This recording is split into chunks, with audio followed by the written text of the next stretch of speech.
اور تیسری چیز ہے میری بہنوں کہ ایک روٹی کا ٹکڑا، ایک روٹی، ایک اللہ جو ہم کو دیتا ہے اس میں ان کا بھی حصہ رکھو، ان کو بھی کھلاؤ پلاؤ.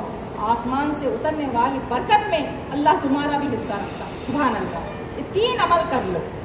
اسی طرح آپ صلی اللہ علیہ وسلم نے بھی فرمایا، حدیث ہے 3 لوگ ایسے ہیں جو کبھی خائن نہیں ہو سکتے. پہلے وہی لوگ کا مخاطب ہوئے کہ سب سے پہلے 3 لوگوں میں سے جو خائن نہیں ہوں گے وہ پہلا وہی ہے جو نیت کو خالص کرتا ہے، اخلاص سے نیت رکھتا ہے. صرف اور صرف اس کا مقصد یہ ہوتا ہے کہ میرا اللہ مجھ سے راضی ہو جائے. میرا اور آپ کا جمع ہونا ایک دوسرے کو خوش کرنے کے لیے نہیں جمع ہو. آپ کا جمع ہونا، میرا جمع ہونا اللہ رب العالمین کو رضا کرنے کے، راضی کرنے کے لیے جمع ہو. تو یہ دوسری یہی چیز ہے کہ اخلاص سے نیت ہونا ہر معاملے میں. چاہے دنیا کی ہو، ہم کسی کی مدد بھی کریں، اللہ میں مدد کر رہی ہوں، اس کا اجر میں تجھ سے مانگتی ہوں، بندے سے نہیں مانگتی. یہ نیت سے ہم جو ہے مدد کرنا چاہیے، چاہے دنیا کے اعتبار سے، چاہے ہماری عبادت کے اعتبار سے بھی. اس میں ریاکاری کی کہیں جگہ نہیں ہونی چاہیے. یہ ہے پہلی چیز. اور دوسری چیز ہے کہ حکومت، جو ہماری حکومت ہوتی ہے، چاہے ہمارے اب حکومت تو یہ ہے تو ہمارے جو بڑے ہیں، چاہے ہم جس کو امین بناتے ہیں، جس کو ہم استاد بناتے ہیں، جو ہمارے یہ صدر ہوتے ہیں، ان کی بات کو ماننا، ان کے ساتھ ٹھہر جانا، ان کی مشکلات میں ان کا ساتھ دینا اور ڈٹ کے ان کے ساتھ نصیحتوں کو بھی ماننا، اور ان کو اگر ضرورت پڑی تو ہم بھی ان کے لیے نصیحت دینے والے بھی بننا، نصیحت لینے والے بھی بننا. یہ دوسرا چیز ہے جو انسان کبھی خائن نہیں بنتا. سبحان اللہ. اور تیسرا یہ ہے کہ نماز کو باجماعت لازم پکڑو. سبحان اللہ. اب یہاں سوال اٹھتا ہے کہ ہم تو جماعت سے ہمارے کو فرض نہیں کی گئی نماز، لیکن میری بہنوں افضل نماز وہی ہے جو اول وقت میں پڑھی جاتی ہے. یہ نہیں کہ ہم پورا کام کریں گے آخر میں نماز کو رکھیں گے، نہیں. حدیث بھی ہے صلاۃ الوقتیہ، وقت پر نماز پڑھنا. حدیث میں آتا ہے صلاۃ الوقت پر نماز پڑھنا. اول وقت پر نماز پڑھیں گے. جو تڑپ ہم کو رہتی ہے ایک اذان کی بے چینی ہم کو جب کانوں میں پڑتی ہے تو ہم کو بے چین رہتی کہ آپ صلی اللہ علیہ وسلم نے بھی فرمایا کہ ہم کیسا سمجھے کہ ہماری نماز قبول ہوئی. تو آپ نے کہا کہ جب ایک نماز ادا کرتے ہو اور دوسری نماز کے لیے تم انتظار اور بے چین رہتے ہو تو سمجھ جاؤ تمہاری گزشتہ والی نماز قبول ہو گئی. سبحان اللہ. تو یہ نماز کی طرف ایسی رہنا، ہم ہر کام بعد میں اول وقت میں نماز. تو یہ 3 کام جو کرے گا کبھی خیانت والا نہیں ہوگا، خائن نہیں ہوگا. تو پتہ کیا چلا، عمل صالح، ایمان، جب تک اخلاص والا عمل نہیں ہوگا آپ کا عمل قبول نہیں ہوگا. اللہ اکبر. تو پہلی چیز ہم کو یہ پتہ چلی کہ نیت کو خالص کرنا. الحمدللہ. اب آئیے دوسری چیز، ایک تھا اخلاص، جو نیت کو ہم نے خالص کرنے کی کوشش کریں گے انشاءاللہ، اور یہ نیت کریں گے کہ ہمارا مقصد یہ ہو کہ اللہ راضی ہو جائے ہر معاملے میں. تو یہ رمضان کی پہلی تیاری میری بہنوں، اپنے دلوں کو صرف میں اللہ، میں جو بھی عبادت کروں گی، یہ نہیں کہ پوری رات جگوں گی، پورا دن جگوں گی، پوری رات دن عبادت کروں گی مگر اس میں اخلاص نہیں ہے، دکھاوا ہے. کہہ دیا کہ میں نے 4 قرآن پڑھے، کہہ دیا کہ میں نے اتنے رات ادا کرے نوافل، چلے گیا. کس کو دینا تھا؟ یہ کس کے لیے کرے تھے؟ اللہ کے لیے. مانگنا کس سے ہے اس کا اجر؟ اللہ سے. اگر کہہ دیں گے تو کیا ہو جائے گا؟ دنیا والوں سے تم نے نیت کی تھی، اللہ فرماتے ہیں، حدیث میں آتا ہے، حدیث قدسی ہے کہ تم نے دنیا والوں سے امید لگائی تھی، میں نے دنیا میں ہی اس کا اجر دے دیا. وہ آسمان تک پہنچی ہی نہیں ہونے. تو میری بہنوں، جو بھی جس طرح، مثال یہی لوں گی کہ ہم اگر ہم کچھ گناہ کرتے ہیں، کچھ غلطی کرتے ہیں تو کیا اعلان عام کرتے ہیں؟ توبہ کو، گناہ کو چھپاتے ہیں نا، نیکی کو بھی چھپانا. جس طرح اس کو ہم نہیں بتاتے، نہیں بول لیتے، اپنے دل میں ملال رہتا ہے، کبھی نہ کبھی اللہ سے توبہ کرتے ہیں، اسی طرح نیکی کو بھی چھپاؤ. ایک حاکم طاہر کی جو ہے کہتے تھے نا، نیکی کر دریا میں ڈال. یہ وہی مثال، بھول جاؤ جو بھی نیکی کرے. آج یہ رمضان آپ لوگوں کے لیے، میرے لیے ہو سکتا ہے اس کو آخری ہم سمجھ کر عبادت کریں. سوچئے گزشتہ رمضان بہت ساری دینی بہنیں تھے ہوں گی جو اس رمضان ہمارے درمیان میں نہیں ہیں. وقت کی اہمیت کو سمجھیں، یہ زندگی کو غنیمت سمجھیں. کہ کیوں؟ زندگی کا تو بھروسہ نہیں ہے میری بہنوں، موت کا بھروسہ ہے. موت کبھی بھی آ سکتی ہے. کل نفس ذائقۃ الموت. میں گھر خیریت سے پہنچوں گی واللہ اعلم، اللہ ہی جانتا ہے۔ تو یہ ایک مومن کی پہچان ہی وہ ہے کہ ہمیشہ وہ موت کو یاد کرتا ہے اور اس کے لیے تیاری کرتا ہے۔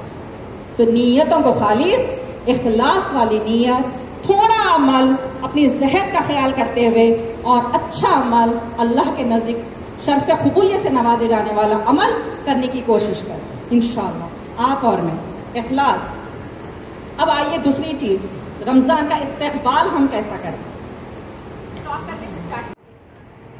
بسم اللہ الرحمن الرحیم۔ اب آئیے دیکھتے ہیں دوسرا عمل۔ اب ہم رمضان کا استقبال کیسا کریں؟